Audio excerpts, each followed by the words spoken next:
we see that we're getting results from the things we're committing time to. So you get what you demand, you get what you invest. So we're investing time in us. We're investing time in connection. You know what I mean? Like connection is important. You ask, how do you see that you're getting the results for that? It's every day in the sprints. It's every day. Every time something adverse happens, it's holding the guys accountable. So I'm not waiting on like practice one to see the effects of the stuff we're doing. I mean, I'm seeing the fruits of the labors when more guys are coming in on their own. To the guys are saying, "Hey, I want to go throw. Hey, I want to go work out extra. Hey, I want to go in there on Saturday." That culture is what you have to have in order to be elite, and that's what we're always working towards. So that's what Kirby Smart had to say. I'm seeing the fruits of the labors when guys are coming in more on their own, coming in to throw and work out extra. That's something that you'd like to see from a program that's wanting to win a national championship. That's the only thing missing in the time that Kirby Smart's been around. Is the stuff that they're doing now going to propel them in the future to winning it all? That's not something we can answer right now, obviously, but what Kirby's talking about specifically there is, and this is a question that I asked him, was he's talking about the workouts that Georgia has right now that they're moving towards and through to get ready for spring football, and then what they'll have after spring football. There was a lot of talk this week about that.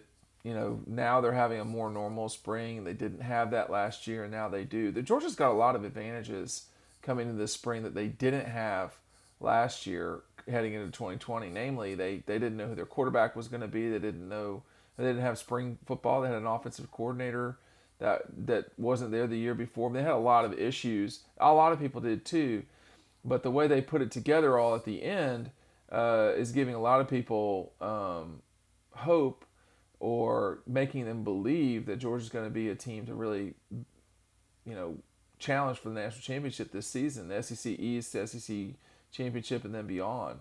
So, what Kirby and them are trying to do right now is really, to me, my take on it, having been through college sports, is they're trying to develop mental toughness. I mean, that's just all there is to it. And it's hard to win. You can win the national championship, I think, without mental toughness, but because of the consolidation of talent at the top, say 6 to 7 teams in college football, whether you're talking about Georgia, Bama, Clemson, Ohio State, Oklahoma, and LSU in a normal year, a lot of the teams are, I mean, they're just so much better than everyone else they play that you can have some wild occurrences where teams lose teams to games they shouldn't lose.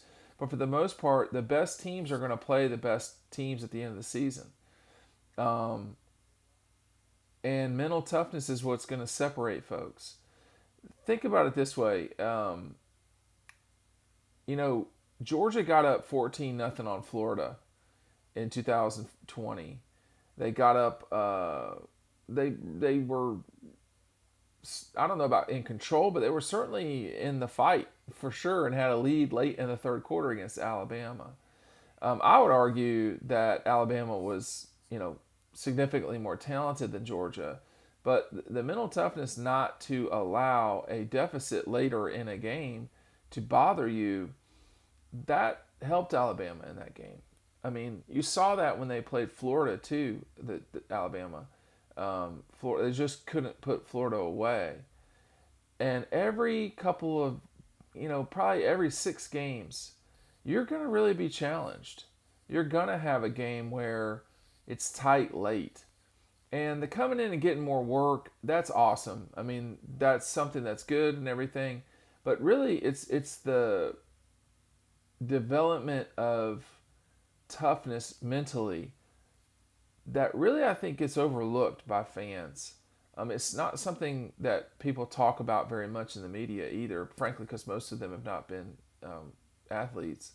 But the fight that you need at the end of games when you're down is extremely important. It's something Alabama really didn't face a lot this past season, but they did have to deal with Georgia. and they had to put Florida away in the fourth quarter. That's the thing that's so critical to me when you start talking about the fruits of the labors, guys coming in on their own, throwing in on their own. The culture is what we have to be elite, and that's what we're always working for. That's what Kirby said. And what he's talking about is developing the guys mentally. It was something that he talked about earlier in that press conference about how they're not, overly worried about lifting and so forth. They're doing that. They're doing what they always do on that front, but they seem to be taking special focus this year on developing the mental side of the game. And considering that some of the stars on this team, I would say, are pretty mentally tough to begin with. And three guys jump out to me immediately. I think that because you're developing that too, that will make a big difference. That will matter a lot over a season. It doesn't mean you'll win the national championship or the conference or even the East, but I think it helps along the way. Those three guys are Zamir, JT Daniels, and James Cook. Those just popped into my head. Obviously, Zamir with the 2 ACLs, that's devastating for an athlete, a guy that feels like he should be a professional athlete. JT Daniels dealt with the ACL, but that brought on a whole different set of challenges for him, and the patience that he had to show during the season, not being the starting quarterback and eventually having to get thrown in there at the end. And then I would say we haven't seen this yet, but James Cook, you start thinking about him losing his father, who was important to him, and deciding to come back to Georgia. All three of those guys had difficult decisions to make and had things happen to them that they could not control. You don't control when you get an ACL injury. That's the part, I think, for Georgia that those guys understand. And if they can teach that to the younger guys in the program will be stronger, generally speaking. Because inevitably bad things happen. They just do. And often they happen and you can't control them. And in football, if the offense is not scoring, the defense can't change that. They have to deal with that. What I mean is if the offense for Georgia is not scoring, Georgia's defense, they can't do anything about that. They can't go play offense. So the mental toughness part there is saying, we can't look at the scoreboard. We have to just play. That's something that Kirby and them have not said lately, but that's a part of what was the beginning of the thing. And when you're on the sideline like me, you hear stuff like that. You hear, don't look at the scoreboard. And honestly, if you could just play every single play in a vacuum like that in a real clinical clinical way, yeah, that would be a perfect way to live life. But that's the part that these young men are having to deal with, is that almost all of them are way better than the people that they were playing against. Brock Vandagriff, Zamir, JT Daniels. In high school, those guys wasn't even close to the people that they're dealing with now.